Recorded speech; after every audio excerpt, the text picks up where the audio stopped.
बौद्ध जिला मनमुंडा थाना अंतर्गत महुली डिगी मुहाण रास्तार घटी चांचल्यकर कपिल नायक हत्याकांड और जिले में विपर्यस्त आईन श्रृंखला परिस्थिति को नहीं विजु जनता दलर एक उच्चस्तरीय प्रतिनिधि दल बौद्ध आरक्षी अधीक्षक कुलदीप मीना को भेटी एक स्मारक पत्र प्रदान कर गत जून 26 विलंबित राति ऋषिबंध ग्रामर कपिल नायक को दुर्बृत्त मैंने अमानुषिक भाव हत्या करते स्पर्शकातर घटना पर बीजेडी एक स्वतंत्र फैक्ट फाइंडिंग टीम घटनास्थल परिदर्शन करने सह परिवार लोकों को भेटी समवेदना जनाइथिले। एसपी कार्यालय पहुंची हत्याकांडर निरपेक्ष तदंत सह अभियुक्तों को तुरंत गिरफ्त करने एवं जिले में आईन श्रृंखला परिस्थिति सुधारिबा दृढ़ दाबी करा जायछि।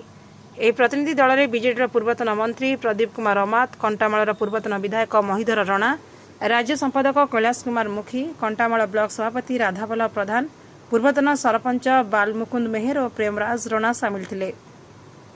एसहित वरिष्ठ आईनजीवी धरणीधर देहुरी, अशोक कुमार साहू, अवकाश साहू और अमित प्रधान प्रमुख उपस्थित रही ए दावी को समर्थन जनाइथिले। रात्र समय 9 घंटा समय मनमुंडा थाना डिगी मुहाण जो मर्डर होता से संपर्क में एसपी पाखे आम फैक्ट फाइंडिंग टीम जोड़ा विजु जनता दल तरफ राज्य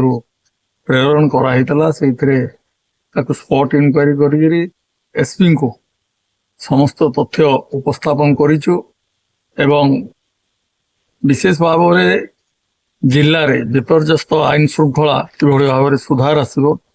से आम दाबी उपस्थापन करिचु एवं